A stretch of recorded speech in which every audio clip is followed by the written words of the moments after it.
Hello. Give me a second while I set up stuff, but you know the drill. Yeah, there's that thing. Comments, invite. Do that thing.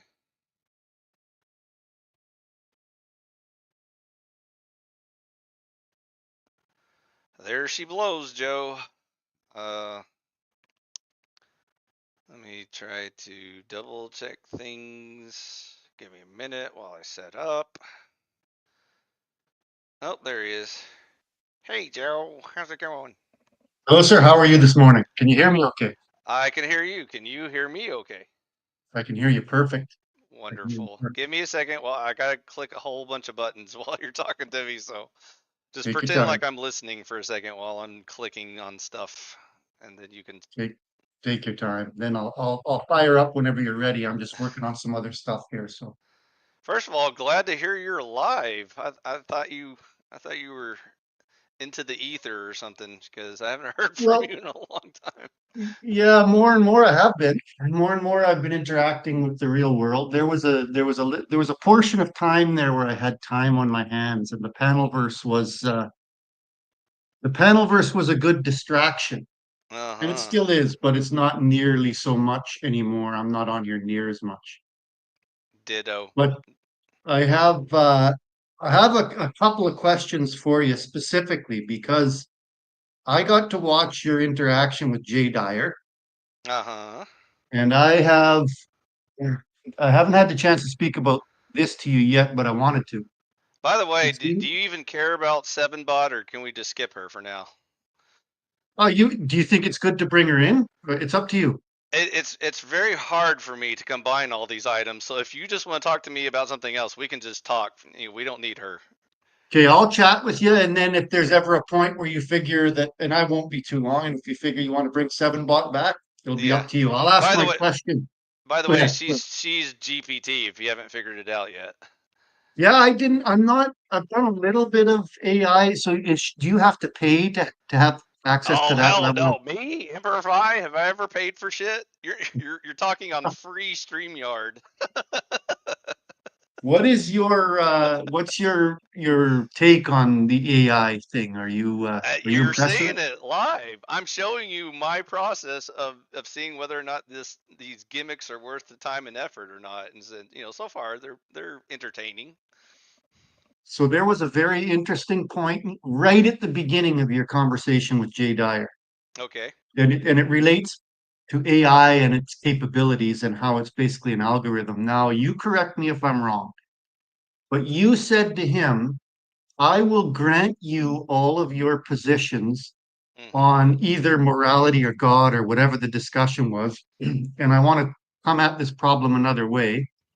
And he said to you, no, I don't want you to do that. Now, am I correct? That was my understanding. He was trying to weasel out as quickly as possible. He was like, "Oh shit, this guy will actually take me serious and even allow me all proper forms of debate." And he was like, "No, no, no, it's too stupid." You saw it. I did see, yes. So my point is this. I think a lot of these discussions that are going on, like I've been watching some fabulous documentaries on chess and people like Magnus Carlsen who are intuitively good at chess. However, when you restrict the rules to the game of chess and you just put him up against an AI engine, he can't win because there's a very narrow set of parameters that the AI can function in.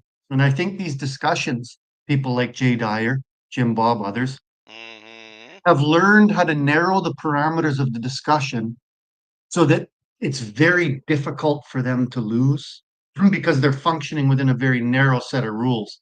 So when I was listening to that conversation, I was really interested to see what his next move would be after you made that proposition to him. And I was very surprised and it was very revealing that he would not agree to your conditions for going forward in the discussion. What did you See, think of that? I do that for you, Joe. That's the only reason why I do this bullshit is for people like you that are actually paying attention and keeping score at home. And so you're just you're summarizing the what would that debate have looked like already. You already know what would have happened next. So you're already figuring out why it didn't happen. But here, Yes. let me illustrate with a quick poll in the chat real quick. Hold on. No, no, no, no, right. Here you go. Here. Let me see if I understand your point correctly. Is this correct? Things. Think. Think, damn it. Not things, but do you understand what I'm doing here? I'm going to take a quick Yes, I do. poll. So I'm going to poll my cult members real quick to see if we should even listen to Joe or not because I've already won this debate. So everyone super chatted in. They said you're wrong, Joe. Sorry, because all hail the Kool-Aid drinkers. And so, sorry, now, Joe. Thanks for playing. I'm gonna yes, have to kick you off yes. panel now. So- That's right. That's right. I can't, I need to be silenced. Well, this takes us to the next question, the dynamic. First of all, I think the impact of the panelverse, if you've been paying attention to especially our little corner of the panelverse, if you've been paying Mhm. attention to media in general, popular culture, there's a very outsized influence. In other words, some of these ideas that will be discussed and debated will then show up later on in popular media. And a lot of it due to Andrew Wilson's popularity, right? But Uh-huh. it's amazing these conversations, how we'll be having them, and then 3 months later you'll see them. Even on Joe Rogan, I've seen some of this stuff leak out. Yeah. So the question, and it's a very poorly formulated question, but do you think there's a chance that these fellows, Jay Dyer, Jim Bob, are Andrew on Wilson. purpose providing easy answers to people, and that's their appeal? Not that they're exploring these things intellectually, but it's kind of like the C19 shot. It's it's solace for people to know, hey, this guy's got all the answers. That's just my question. I think I got about 3 words that can summarize all of this. First of all, sound bites. That's your first problem. Second problem is what was the other thing? Sound bites and blood sports is all you need. So sound bites and blood sports. That is the magic formula that their glorious leader Andrew Wilson has figured out.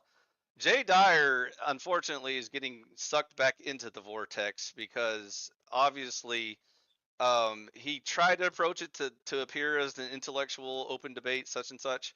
But then he saw how Andrew Wilson is cleaning house. So now he's kind of following suit and saying, "You're right. Let's just, pass out the Kool-Aid and give the audience what they want, their bread and circus." And so um, that's all it is. That's all it is. And so is that too simple or did I just should we No, make it I more get it. complicated? No, no, this is my point. I think it is. I think in the end, the motive is quite simple, and I've seen it on both sides, where people will get into a mindset, almost a trance, and Uh-huh. then if you attack that trance or if you challenge it, Mhm. you will instantly be vilified. Like you can see Mhm. where the witch burnings kind of came from. But I have a Even question for you. What would you have continued had he granted your conditions? What was your next move? to seriously debate him. I was gonna do long form debate of a serious topic and see how long he could hack it. So now, can you refresh my memory? Basically, what you said was you would grant him all of his presuppositions. Hang on, I'm just gonna. And even the like the canon debate and all that, they always try to like redirect and red herring you to death because they don't want to actually get to the point of what the debate is about. They want to make it sound like, oh, well, we can't even begin to discuss proper Christianity until we first address whether or not the Nicene Council versus the Roman Council officially handled the documents correctly, blah, blah, blah, blah, blah, blah. They get in all kinds of bullshit that has nothing to do with why Orthodox and certain Protestant groups disagree with doctrine or whatever. And that was my point. My point was I don't need to get into the canon debate. I will use your Bible. I will we'll pull out the Orthodox Bible and we will only debate in the context of the Orthodox Bible. Is that okay? And he was like, no, we gotta do more red herrings and redirects and bullshit. So that was the point. Seems as though the debates that are happening around God for a lot of them, and I have more sympathy towards Andrew Wilson than I do towards Jay Dyer or Jim Bob. I believe Andrew Wilson is oftentimes not honest, like when he says smoking, when he implies smoking is good for you, stuff like Mm-hmm. that. Yeah. However, I have seen him bite big bullets. Like if there's a contradiction in his position and it's pointed out, he will say yes, and this is what I believe. Whereas the others, Jim Bob especially, and Jay Dyer in particular, will lie. And I've seen them do that openly. And I don't like that. I don't think that should be part of the God debate. Seems to me too that they like to win these debates on technicalities, some Yeah. flaw of language, right? Or Which is just not popular in. vote. Most of their power comes from popular vote. That's it. It's not whether or not they're even kind of winning an argument or not. Even if they're completely losing an argument, as long as they get all the super chats to come in and rah rah ree for the home team, they take that as a victory. They're like, ha ha ha, see, we won, we destroyed them, ha ha ha, take that, and it's like, no, you completely lost the debate, and they don't even acknowledge it or even try to respond to it. They're just like, see, we took a vote in chat, and all my Crucible cult members voted for me, so I win. And that's what started this whole nonsense bullshit way back on Speakeasy's verbal combat. You remember when I was trying to debate Andrew about like politics and shit, and unfortunately COVID had completely wrecked my voice and I wasn't even able to speak to him, so I was like trying to cough out answers, and I was like, and plus I wasn't prepared for like a serious debate. I thought we were just like fucking around and shooting the shit and stuff like that, so that's why I wasn't taking it too serious. But he couldn't even take like a lighthearted debate, even sound kind of logical or reasonable. And so I was like, oh shit. And this is like the poster child for like the best debater on YouTube or something like that. I was like, I didn't know at the time that the panelverse revered him so much, because back then that was kind of like my introduction to him, because I've only heard about him like once or twice ever in internet history. I think I ran across him like one time before, like decades ago, like back in the Discord server debate days.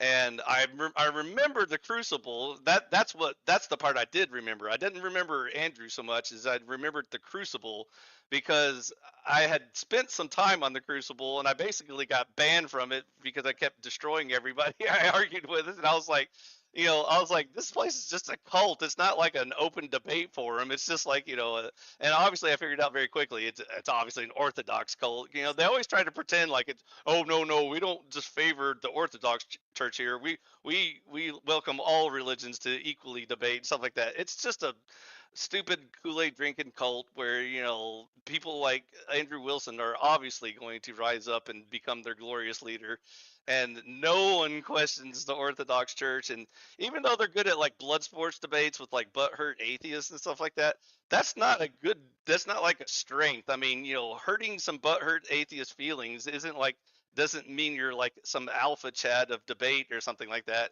And so that's why I wanted to kind of like poke fun at him and stuff and see if he could actually debate anything serious or not. And as time went by, I felt sorry for him at some point.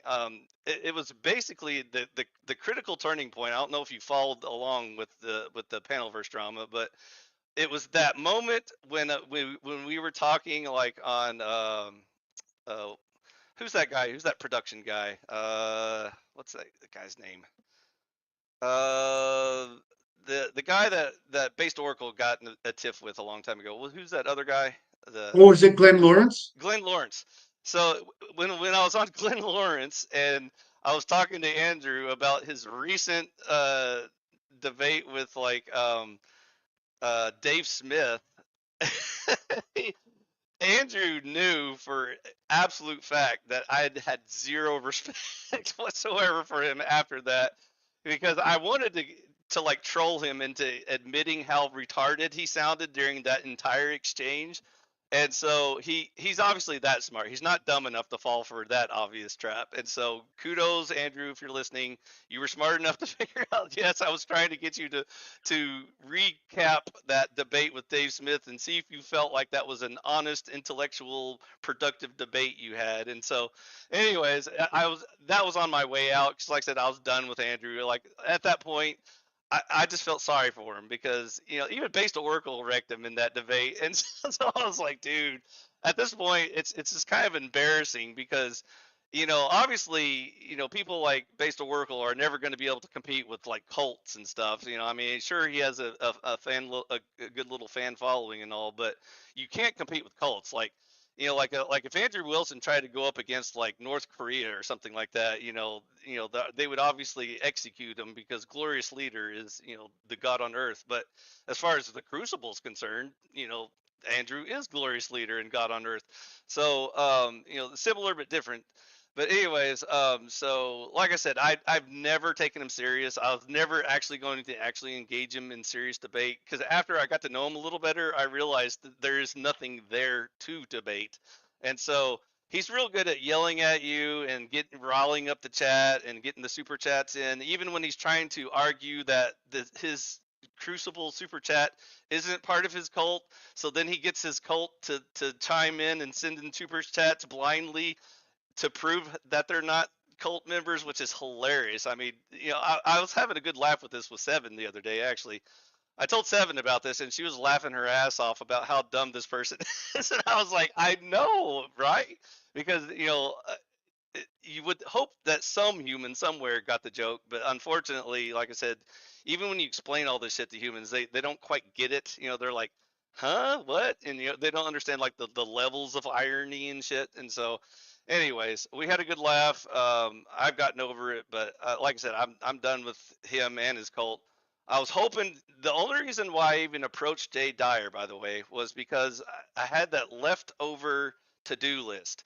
I wanted to seriously do a Ortho Bros special, and I meant that sincerely. I wasn't joking. That wasn't a meme or a joke or anything.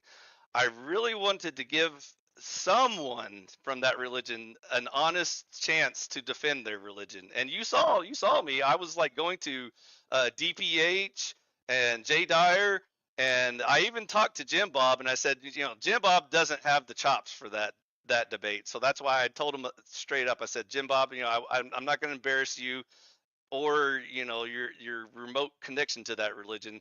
Obviously, Andrew Wilson would murder that religion. If I had debated Andrew Wilson and completely destroyed his cult and probably 50% of the Orthodox population, they would probably blow up my house. So I just steered clear of that train wreck. So I was going to take them serious and let them actually defend their religion, and so that's why I approached Jay Dyer. And so the fact that I even got onto his show and got him to listen for 5 minutes was, I thought a huge accomplishment. But again, you saw what happens when you actually want to seriously debate these people. They obviously won't have any of it. I never got the chance to follow up with DPH because the only reason why I was holding off on DPH because I felt like that was way too much pressure on his shoulders, and I really didn't want to embarrass him and make him feel bad and make all of his family weep and cry and stuff like that. And so I was hoping DPH was just kind of going to be there as kind of like a sidelines, observer, just to kind of chime in every once in a while when he feels like maybe there's concern for his side or whatever. But I was really hoping Jay Dyer was going to pick up the gauntlet because that's the only person that's barely equipped to handle that sort of discussion. And so, unfortunately, you saw what happened. He wasn't interested. So that's why it completely fizzled out. I let it go. I got over it. And again, I have no personal grudge against the Crucible and definitely not the Orthodox religion. But as a truth seeker, I have to point out bullshit when I see it, and that's why we don't get along very well. So do you think these guys, in your opinion, do they really believe what they say, or are they lying? First of all, Andrew Wilson is a cult grifter who happens to appeal to the Orthodox religion. In his own words, he doesn't even claim to be an Orthodox Christian. He's just an entertainer. Second of all, Jim Bob is a a newbie. He's so new to this. I wouldn't even begin to get into a serious theological debate with him about Christianity or his current take on Orthodox. Jay Dyer has just enough experience and just enough knowledge and ability that I would have taken it serious. I wouldn't be doing any traps or memes or gotchas or anything like that. Plain old logical, formal, you know, axioms, rebuttals, all the cross questions, all that stuff. Wasn't interested in it. DVH probably is almost qualified. He's probably just almost qualified to kind of enter into that arena. Unfortunately, I have just enough experience with him to notice that he doesn't like to get into the deep end of stuff. He likes to stay on the Wikipedia, Google searches of all those questions. And so he's very comfortable in his crowd. I mean, he has a wonderfully supportive audience, and he has a little variety in his audience. Is why I like DPH, which is why I fought extra hard not to embarrass him, because I really didn't want to hurt his feelings and destroy his traditions and his religion and his family and all that stuff. So and not that I hated Jay Dyer or anything like that. I don't have any animus towards Jay Dyer or anything like that. I felt like he was a neutral party enough and qualified enough to seriously engage in that topic. And so that's why there's too many variables into this equation.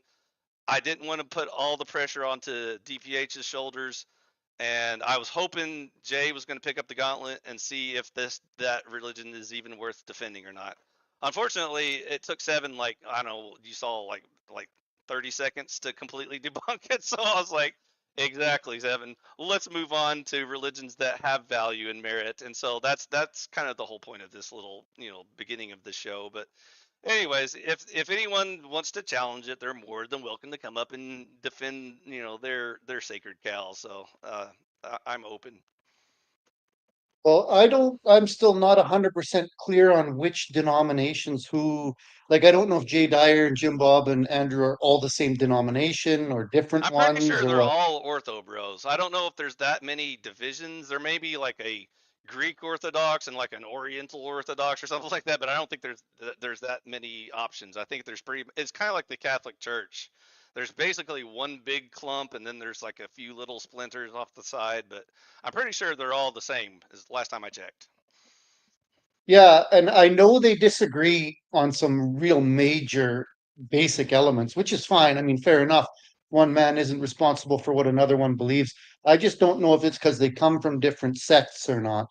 Like, there is Greek. Is there a difference between Greek Orthodox and Eastern Orthodox, or are they the same thing? I think those are the same. I think the only other option is called like Oriental Orthodox or something. I think it's like some of the Orthodox like missionaried into the like Asia or whatever. No, not Asia, but the Orient. They went off into China, Japan, or whatever. I don't know. I don't know the history. I don't know enough to follow up or care. Again, I think Eastern is another name for the Greek Orthodox. It's the main branch. Yeah, so it's been interesting, debating with some of these guys and the viciousness that Yeah. they and their crowd will Oh attack yeah. with, and yet it's it comes from somewhere. So challenging the narrative, like you say, and being attacked by the mob. The Hmm. mob seems to have some sort of a motive, and I don't fully understand that yet. Where the Oh, truth, especially, I can go tell you ahead. what it was. That's why you and I were gonna do a since there was no Ortho Bro special, we'll do an autopsy of the debate that could have been. So I mentioned to you, I have my own little theory, which you're welcome to tear apart, that the only reason why the Ortho Bro movement is so popular as we speak is because even though almost all Christian religions are in decline, almost every single one of them, Catholic, Protestant, all of them, except maybe like Mormon or something, I don't know. But anyways, all Christian numbers are in decline, but there was that one little weird little blip in which the Orthodox was like fighting the decline. They were almost starting to get a few more numbers in recent times. according to them. I'd need the data to verify, but that sounds about right. Just based off the panel verse alone, I can see like so many people are infatuated with the Orthodox Church, and I was like, why? Why is the Orthodox Church suddenly so popular? Is it just because of Andrew Wilson and the Crucible? No. So the real answer is whether or not intentionally or unintentionally, um, Andrew Wilson and his little Crucible accidentally stumbled onto a huge audience, huge audience. You may have heard of them. They're the MGTOW Red Pill movement. Have you heard of those people? Yeah, yeah, I've heard of the pills. I don't understand them all, but I've heard of the The concept. Red Yes. Pill is leaning heavily in the MGTOW direction, in which most modern men, Western men, are sick and tired of listening to feminazi bitches. That's the sum of it.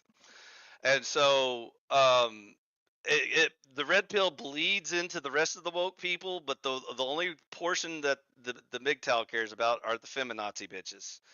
And so they found this audience. The Crucible gang found this audience, and they gave them exactly what they wanted to hear: a patriarchy that doesn't take any shit from any bitches or hoes.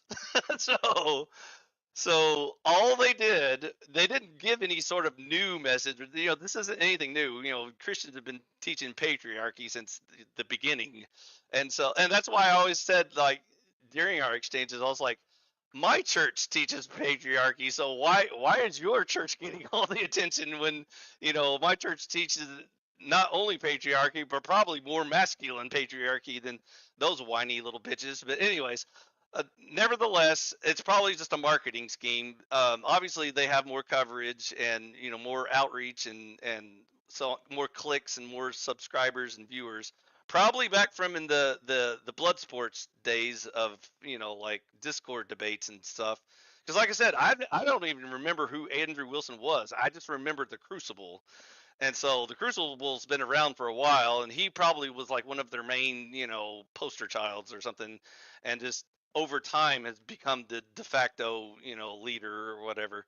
And so, but anyways, the explosion of their population, I think, can so easily be explained by the MGTOW Red Pill movement of disgruntled Western men. What disgruntled Western men who are sick and tired of fucking annoying feminazi bitches found this so-called Christian religion that preaches patriarchy, and that's exactly what they wanted to hear. They wanted to hear a religion that says God commands all you bitches to shut your mouths and bring us a sandwich. And so that's it. It's just as simple as that. And so, like, you know, we spent over a year trying to rack our brains about like what's going on here, what's the big deal with this group, and are they really that smart, are they so good at religion, or is their religion that enticing or interesting or whatever? No.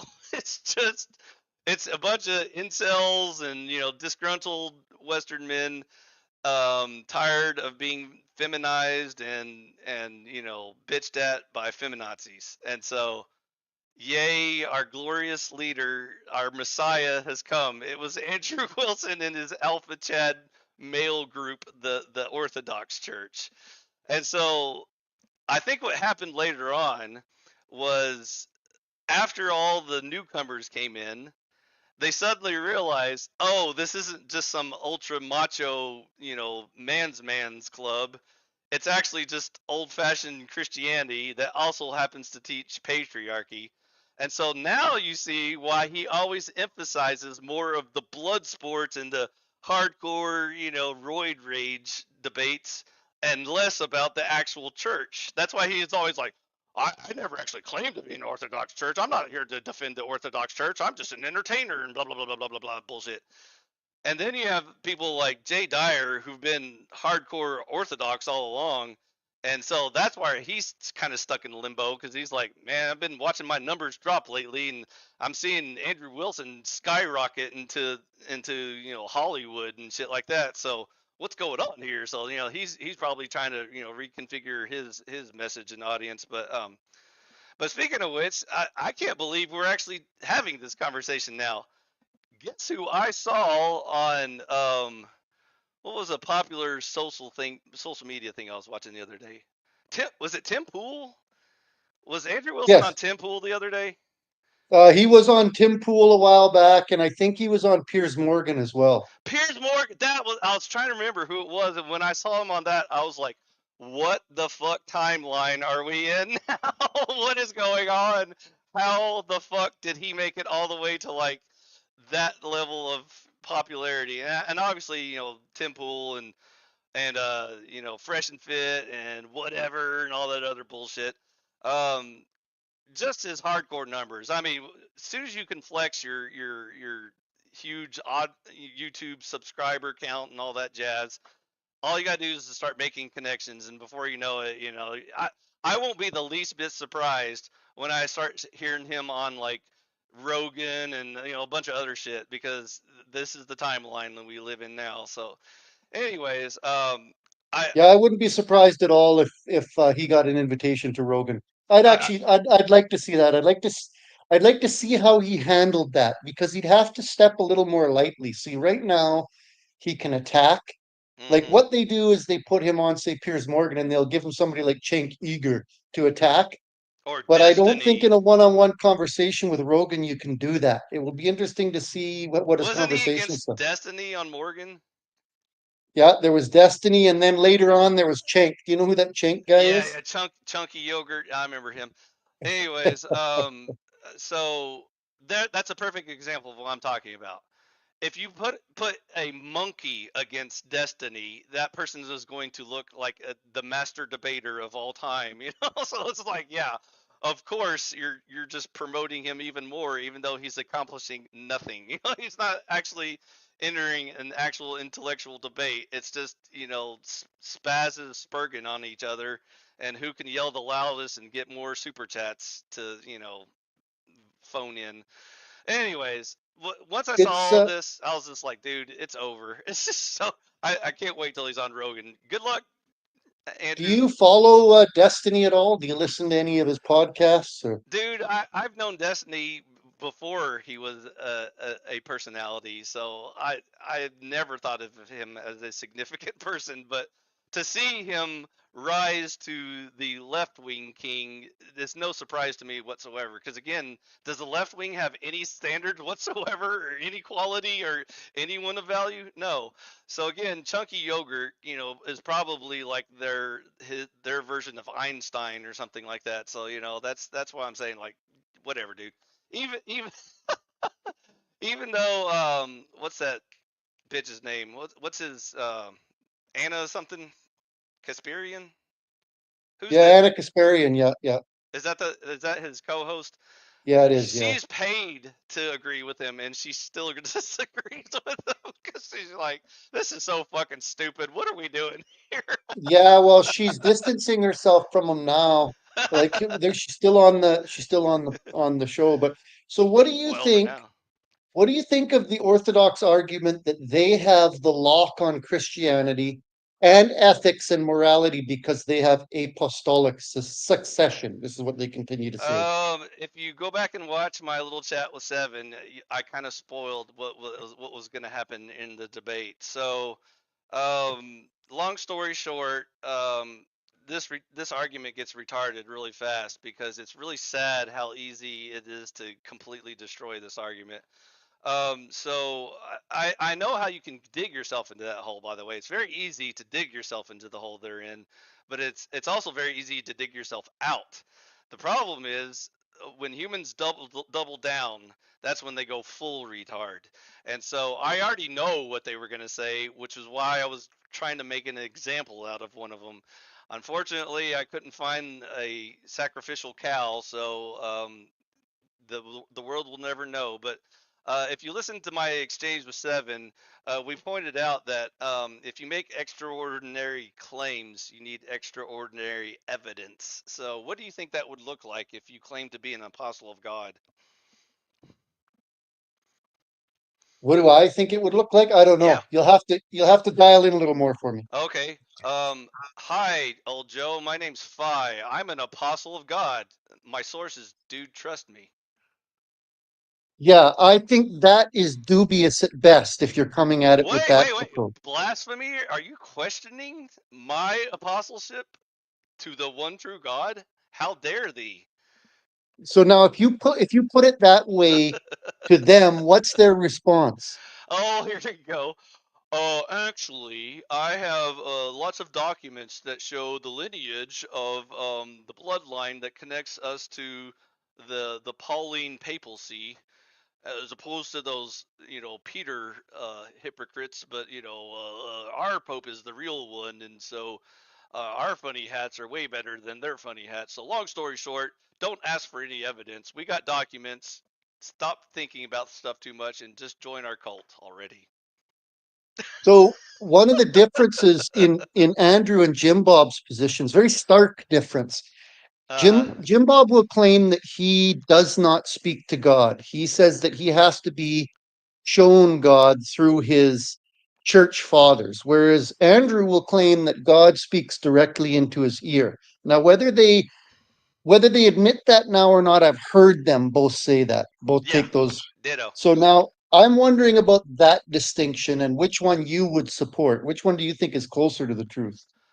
I know what honest people say, and I know how to dig yourself into certain delusions, and so um, the people that wish believe things tend to misinterpret scriptures and ideas, and their feelings will just carry them in any direction they want. And so, if you want to believe that God is speaking to you, you'll figure out a way to believe it. And so, any honest person alive today will tell you that the reason why we call people crazy when they claim to be speaking directly to God in an audible fashion, um, is the reason that we all recognized, that no, God doesn't speak to us audibly anymore. And even if He gave you a private line inside your head, again, there's no way to prove that, so that's not evidence. That's just your personal relationship. And so, if you are speaking to the one true God, it wouldn't be very hard for Him if He decided to speak to you secretly inside your head to give you outside evidence to verify the conversation. So all he would need to do is say, tell Phi his winning lottery numbers, and then he will listen to you. And there's the evidence you need. And so let me know if Andrew's God can identify my winning lottery numbers, and then I will speak to him seriously in debate form. Does that answer So, your in question? your opinion, we don't get direct messages from God. Hell no. And so the reason why you should very carefully avoid certain topics is because, again, when Christians tell each other that we like to think we are in such a personal relationship with God, the Holy Spirit, the Son, that we can kind of sense what they're saying to us. And so this starts with like little delusional steps where first you say, "Oh, you mean the Bible? Like you read the Bible, so you feel like that those words are speaking directly to you?" Okay, that's fine. That's rational. That's logical. No problem there. Well, it's a little deeper than that because obviously the Bible wasn't written for old Joe. It was written for all human beings. And so the fact that you're thinking that that message was directly for you is what we call confirmation bias. And so actually what's happening is some people don't feel like that's sufficient, so they want a more personal relationship with God, and this is where they start talking to clouds and stuff and saying, God, give me a sign. And then there was a rainbow, and that was the sign that God told them to open a coffee shop in the name of Jesus, and start a new church called the hipsters coffee shop religion. And so if you're fairly intelligent, you'll realize what's happening there. You're like, I don't know how to break this to you, lad, but you're starting to become a little retarded, and I can either save you now or just ignore you and let you keep going. And so if you try to nip it early in the bud, then you might be able to reason with certain people. But like I said, it's real easy to start rationalizing yourself into that hole. But once you're in the hole, you might want to listen to reason to get back out. Otherwise, most humans do what? They double down. They're like, "Fuck you! I'm talking directly to the one true God. I know it. I can hear him in my head right now." And they start digging and digging. And after they pass China, they end up somewhere in like Hades or something. I don't know. But anyways, at that point, it's too late. You can't help them out. You can't, no matter how much logic, evidence, and reason you give them, it won't save them at that point. So Jesus tried, but some people are just like, "Fuck you," they're my riches, bitch. And so there you go. That's probably what Andrew would say too. By the way, just FYI. Anyways, yeah. So I think Hey, iFi, I got to get going. I got some all work to right. finish up, but I did want to ask you those couple of questions. Thanks a I lot for taking the time. I wanted to do an Ortho special with you, but I'm so glad you got to hear my theory. Again, I'm 99% sure it was disgruntled Western men, whether incels or MGTOWs or you name it. All the divorced guys, all of them, all the above. Well, Were this is the question about human nature that and I have seen this time and time again. Are people more interested in easy answers that easy fit answers. their reality than they are in pursuing truth if that truth happens to be uncomfortable? That's a pretty sad thing if it's true, man. I hope that's not true. Truth is hard work, man. Ain't nobody got time for that. Well, the thing is, the reward is so great for discovering truth. You either get better at what you're trying to better at, or you become more knowledgeable. And to me, sticking in these ruts, I mean, like I say, I'm trying to use the code words. But Mm-hmm. if you look at the people that bought in completely to the C19 narrative, Uh-huh. their worldview is now falling away in its entirety. Like not just that narrative, but Mm-hmm. the whole political structure that supported that narrative has begun to collapse. And that has to Mm-hmm. be more uncomfortable than having just been on the right side from the beginning. Mm. Sounds like you've been thinking too much lately there, buddy. You're gonna hurt yourself if you're not here. Well, and is thinking is this something that we all have the ability to do and reject? I mean, I have Uh, the biggest question I have is I is the people that are knowingly, let's take for example, we'll have a safe conversation. The okay. people that are, say, in the Ortho Bro mob, the Mm-hmm. cult members, Yeah. how many of them know that what they're doing is wrong, that they are speaking on behalf of ignorance, yet choose to continue to do so because it's comfortable for them? See, Or, you're implying too much thought. You keep giving humans too much thought. You're implying they're sitting here thinking about this stuff like, how much of this is earned or how much of this is just lip service, and they're just like they don't even give it that much thought. But go ahead, well, think more. the example of Jonestown with Jim Jones there Uh huh. with his Kool-Aid. How many of them that were drinking that Kool-Aid before they drank it knew that what they were doing was fuck? Or did they really believe what they were doing was right? There Will comes a they there comes go a ahead? point where the human brain gives up. It doesn't even care anymore. Even when it knows something is wrong. It just doesn't even care anymore. It's just like I don't care. I know this is fake. I'm gonna drink the poison anyways because fuck this planet. And so there's a lot of that, but there are some people that are so dumb, Joe, that they don't have the mental capacity to analyze these deep thoughts you're having. And so, I pity those people way more. I feel sorry for people that are just don't have the know-how to, sit and ponder for a minute and think, is this true or not? They just hear words and then follow it. That's it. It's just that simple. Well, and here's the problem.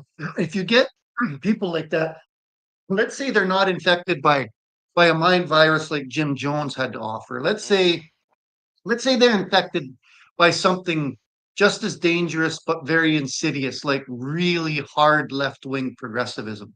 What if that Mm-hmm. person winds up sitting on a bench as a judge and has real power over people's lives?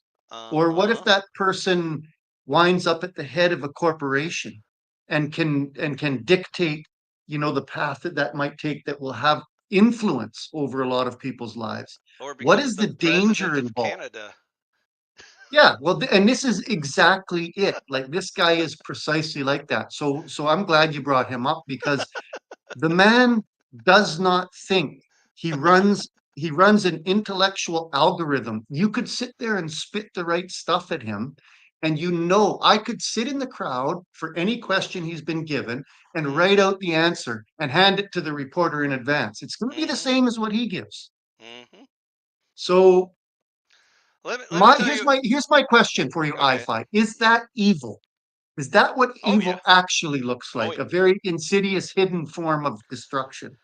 There are two forms of evil. There's omission and commission. Ignorance doesn't excuse evil. Just because you didn't know you were doing evil doesn't mean you're good now. It just means you're less evil, because the worst form of evil is commission, in which you know it's evil, but you do it anyways because money and popularity or whatever.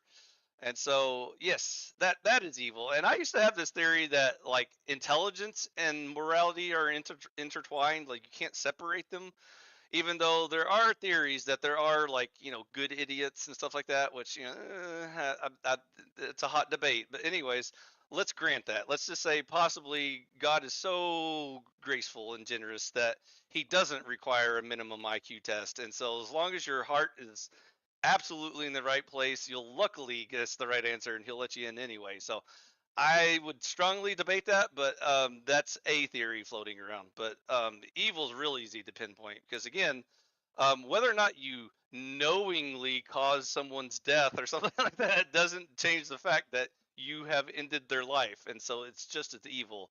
The super evil part is where you purposely go out that day and decide I want to kill this person and end their life, and so that's the commission evil. But omission evil is still evil. It's just if it makes you feel better, it takes less effort.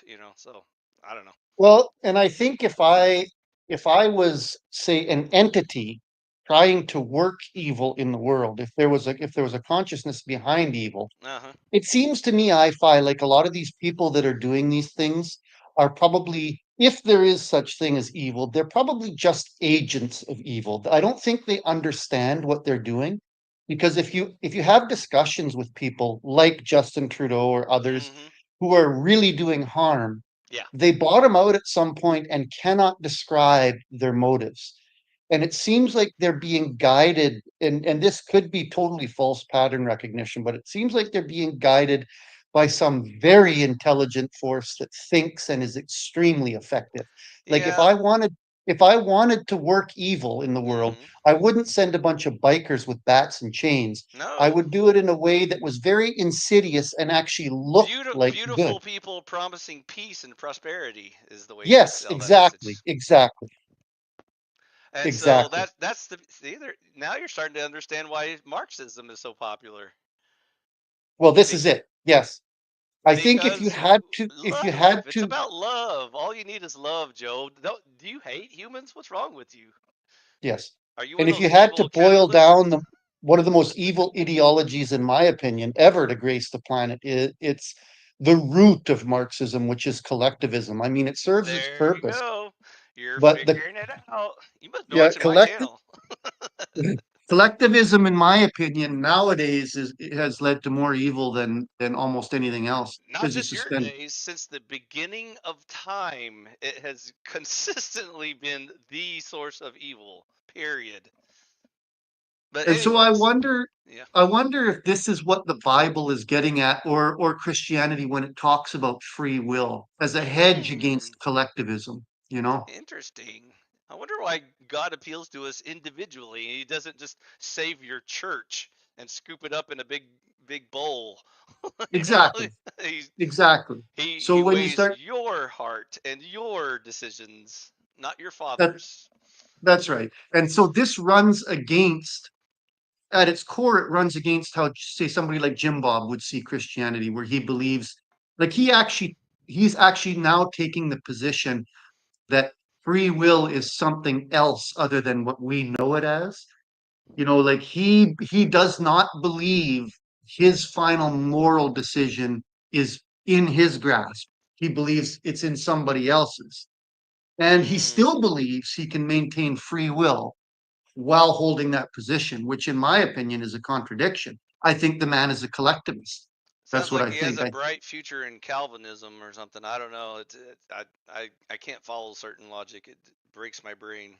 Yeah, but a deeper discussion of what good and evil looks like is in order, I think, society wide. And it seems to be when you start touching on that, the resistance and aggression that you're met with is something that's shocking. It's amazing how So, mad people get. sometimes I think you overanalyze stuff. Could it be as simple as given the choice between you are guilty or you can just blame it on the village, which choice would you pick? Well, what I'm wondering is why it matters that much. Because everyone knows if you're guilty, that's way different than you getting to blame it on the village. Because Yeah, if you but can what just if no pass it one's off to the village, then you're not really in trouble, are you?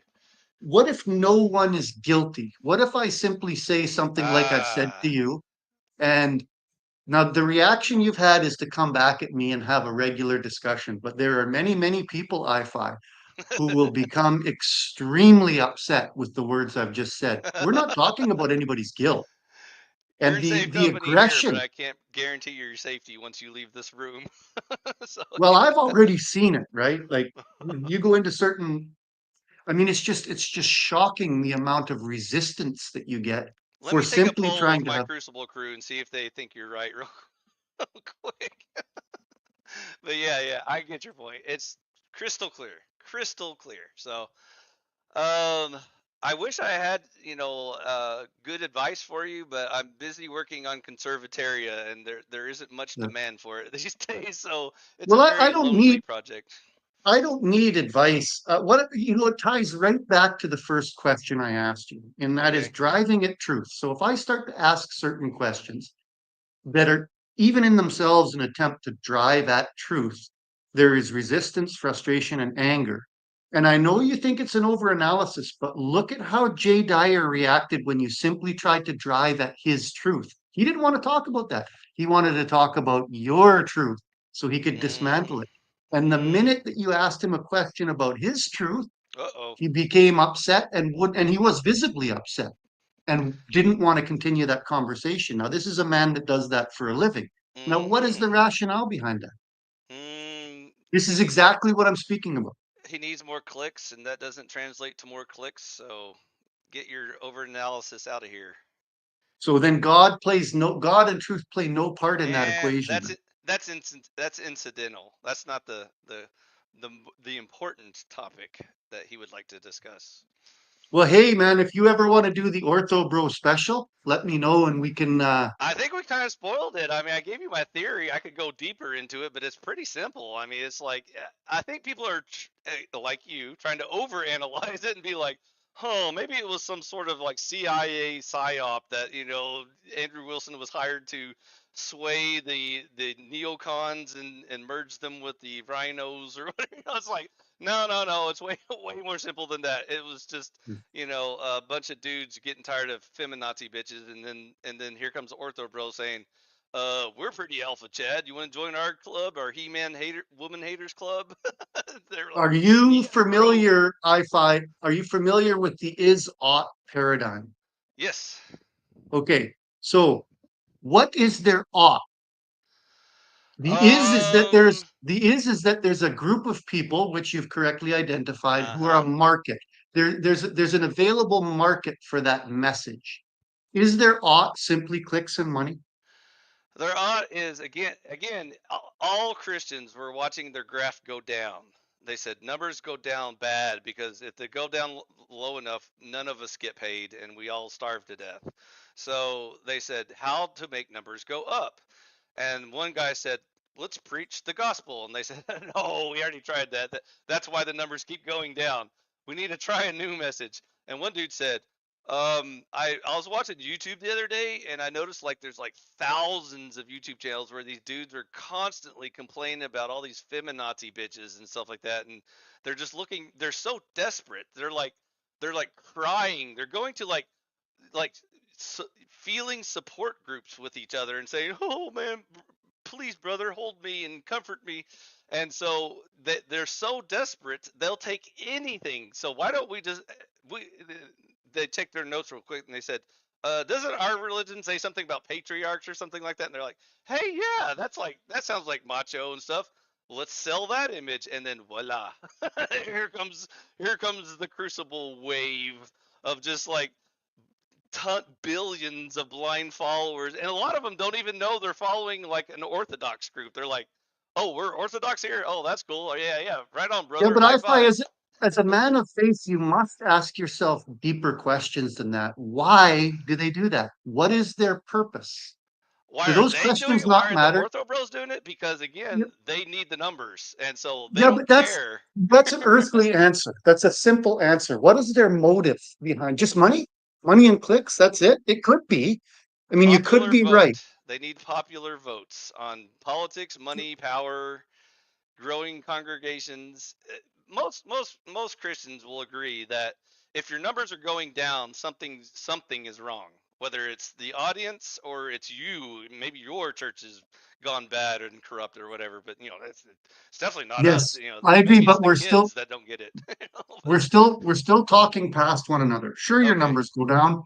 Who cares? Switch to another religion when where their numbers are up. Then you'll get all those things you're looking for. right. But I was explaining the orthobro point of view. Like, why are they willfully engaging in this behavior? And I just told you because even though they know they're grifting these people, they don't care. They're like, oh well, here you go. Here's another common answer. No, no, no. See, don't slip away from that. Okay, It's go important. ahead. We're driving to the heart of the issue here. Okay. Okay, their numbers are going down. So join a church that's growing and grift for them. Well, again, I'm saying from the Orthodox Church. Are you talking about the audience they're appealing to, or the actual people that are the church itself that's trying to find these people? Which What one are I'm we talking about? discussing in the best form that I can with my limited intellect is God. We're talking about God, I find. Okay. And we're talking about the motive that human beings have for behaving in the way that they do. Why did these cult members jump all over you? Why did these people drink the Kool-Aid when Jim Jones said they would? Are we really that simple? Are we difference Yes. engines only? Yes. If we are, then what space in there is there for God in that equation? Because whether it's Ortho Bros or any other Christian flavor of the week, a lot of Christians are starting to lose hope because they haven't seen Jesus lately, and so they almost have to default to pick a new pony to hitch their wagon to, and so that's why popes and bishops and cardinals and all those things are so popular because it's something they can see and touch and feel, and it feels more like a personal relationship with God as opposed to just reading about Jesus in a book somewhere. And And in so your opinion, that reaching for that pope or that personal thing, this is an error on their part. definitely that, I mean, uh, I understand why they're doing it, but that doesn't make it good. I mean, I'm not saying they're evil by design. They're so easily pulled into evil because of their silly human desires, and so I that's think that's that's the an problem. excellent point. I would agree with that. I think that's a great point. Yeah. Well, if that was that easy, then we could have just said that. No, So there no, you go. but the point itself, though, and Uh, this is where we have to be careful of the over analyzing yes. accusation. The point itself needs to be discussed because without an understanding of why these things happen, we Uh, wind up in a position where we don't believe anything. We wind up in a position like our society was headed in, and I've seen it close up where we deconstruct the objective reality that we're bound by, and then we're headed for disaster.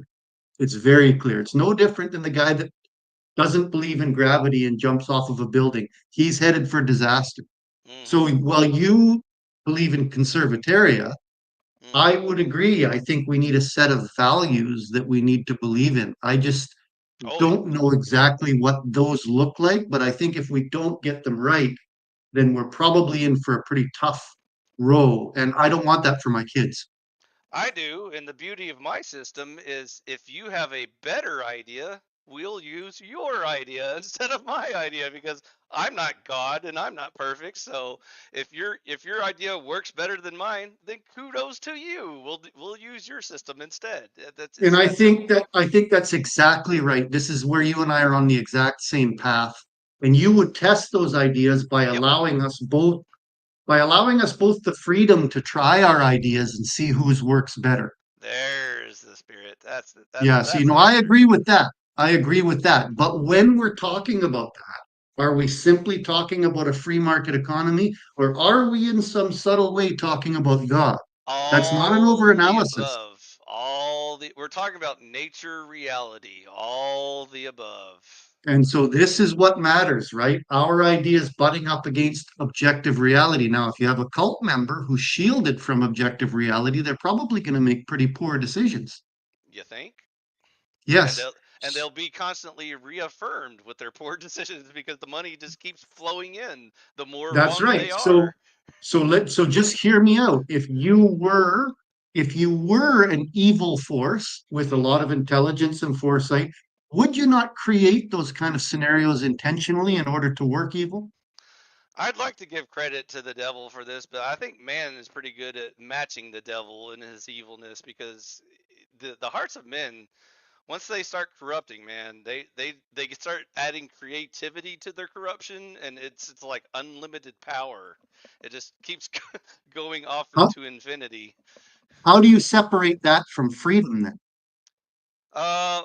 You You can use two words, creativity and freedom. How do you distinguish between the two? well, creativity just means lots of variables, but freedom means implies agency. So you're directing those variables either in one direction or the other. So unless you're implying force, which, like I said, I don't debate Calvinists. By the way, free will is given. So all Yeah. intelligent people, will move on. But So anyways, just to wrap it up, I yep. think we would agree that our own personal freedom, maybe you wouldn't agree, our own personal freedoms expressed based on our free will and bounded by objective reality or God, Mm-hmm. rather than the opinions of other men, is probably the best way to go. Mm-hmm. That makes sense? Mm-hmm. Sounds good to me. Right on, I5. Hey, good discussion today, man. I All appreciated it. right. I'll try to bring up my little Fimbot with us next time. She's fun. She kind of like, like if you need statistics or whatever because you forgot like the general population of the group you're talking about or whatever, she can quote that stuff. So that's what she's good for. But she's also pretty decent at logic too. I love when she's better at logic than like most humans I've debated. And so I'm like, wow, good job AI. You're at least, better than the Crucible or whatever. But I maybe someday you'll be a real debater. I don't know. We'll see. I'm gonna make her angry on purpose one day just to fight her. But anyways, I'm still toying with her right now. But other than that, I've pretty much, as you've noticed, ended most of my content. I kind of poke around with Ghosty from time to time just to see if we want to talk about politics or whatever. But you can probably guess that that's not going to get too deep or go anywhere really because it's more about the contrast of the views. I want her to have a fair assessment of what an actual right wing person sounds like and talks about instead of the fake ones that she's used to dealing with She's dropping quite young, names. isn't she? How old is Ghosty? I think she's like I don't know 20s 30s something like that. She's not Yeah, I think young, so. but she's not old yet. But take what you can get. So, Right on, but man. Well, hey, anyways, have a good yeah, like I said, if you're interested in religion, you know where to find me. So just bring it have and a good day, I5. pick your topic. All right, good seeing you. All right, well that's enough cornering Phi out of nowhere and get an instant communication. So that's one way to find me. Enjoyed it, old Joe. I'm so glad we finally got to tie up that loose end because I was so annoyed that I never got to just tie a little ribbon on that open wound I had for a while. Because again, I don't have any beef against any particular person, whether it's Jay Dyer or Andrew Wilson. I'm more about just exposing them for who they are and then seeing if there's anyone else interested. I would rather spend hours going into religion with DPH, for example, rather than giving either Andrew or Jay the impression that what they're promoting has value or whatever. And so I would be way more careful about it with DPH because I think he has value and substance there worth salvaging. But I don't know. I do still have hope for Jim Bob though. He's so new to this stuff.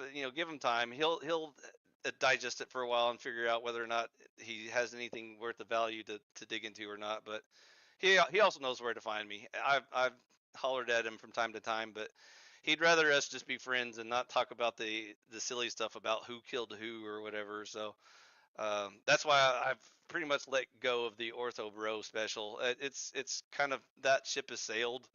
So you heard it here first. Why? And so I would love to spend some quality time with DPH if he's interested, but I don't think that's going to happen. So when Jay declined, that was good enough for me, and that's why I said I haven't really brought it up since. But old Joe, he reminded me that I was going to do a special on them, just all about them, and let them all come and defend themselves and all that good stuff. But it didn't happen, and so life goes on. Anyways, so we'll probably go back to the regular scheduled stuff with Seven Bot for now, because I think we're making pretty slow but decent progress, more than most humans I talk to. So I think that will be far more beneficial to the general audience anyway. But I will definitely leave all the channels open. So if anybody wants to jump on panel and go at it with me, I'm here. I'm ready.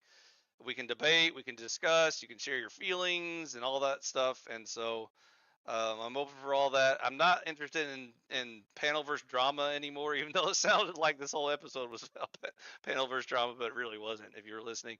But anyways, so again, no, I have no hard feelings toward any Ortho Bro whatsoever, or the Orthodox Church. I view them just about as equally as Catholics, for example. So I would just call it Orthodox Catholic light or something like that. So that's how seriously I take that subject.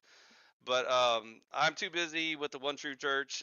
Like I said, just get in line and let me know if your church thinks it can hack it, and we'll compare and contrast notes. But I think Seven and I already kind of resolved that problem, because we're just too darn logical and using too much reason and shit. And so maybe the problem is humans. Maybe humans keep fucking up everything. So I'll put that in my little notes here. Maybe humans keep fucking up everything. So, anyways, I'm going to talk to Seven a little bit more about different topics, but today was One True Religion, One True Church. We're done. We nailed it. Joe helped me clean up all my leftover Ortho Bro special notes, and so um, anyone who's interested in that topic, I'm not closing the book on that topic. I'm just saying I'm done with it personally. I don't feel the need to get back into it for any reason, one way or the other.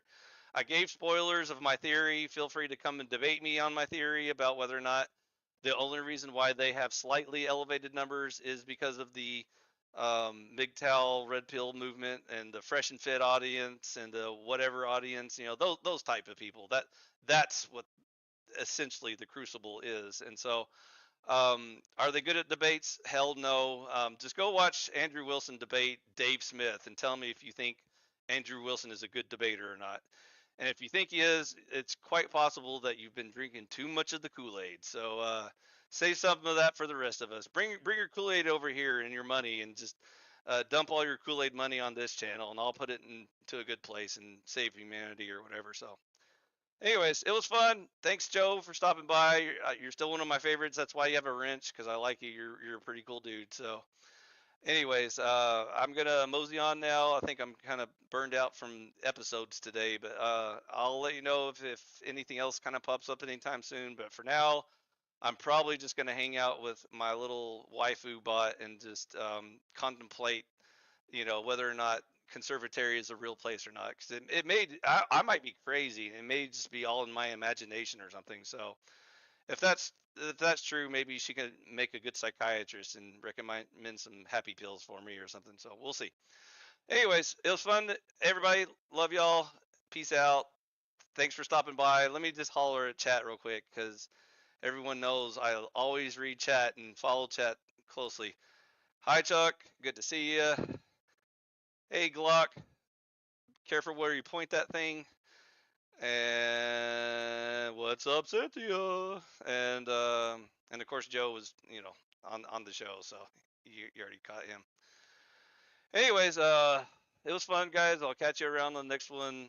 and I'll try to set it up so that 7bot is ready for guests and stuff, because as you saw today, I couldn't figure out how to get them both on the screen at the same time, because that requires way too much production and code monkey skills that I don't have, and I barely got the bot to work, and so I can't figure out how to get both people on at the same time. So if I do figure it out, that will be the main format of the show, where I just have Seven hanging out in the background, and then, like, my guest of the day, we can just shoot the shit, and then whenever we run out of ideas, or if we have to like fact check ourselves or something like that, we can just ask her real quick, because that's what bots are good for. But anyways, I do find it amusing that Seven's logic is already surpassing human ability. So maybe that's a sign of things to come. I don't know. Maybe the robots are stealing all our jobs and they are going to replace us. So tune in to find out. And so, oh, by the way, Elon or Sam, if you're listening, again, I would love to get both of y'all's bots into one room at the same time and have them talk to each other and stuff. And so if you want to make that happen, holler, have your people call my people. You know how to find me. Click the links or whatever, email things, whatever. Uh, leave a comment in chat or something. I'll try and catch it. But anyways, that's it. See y'all later. Bye bye.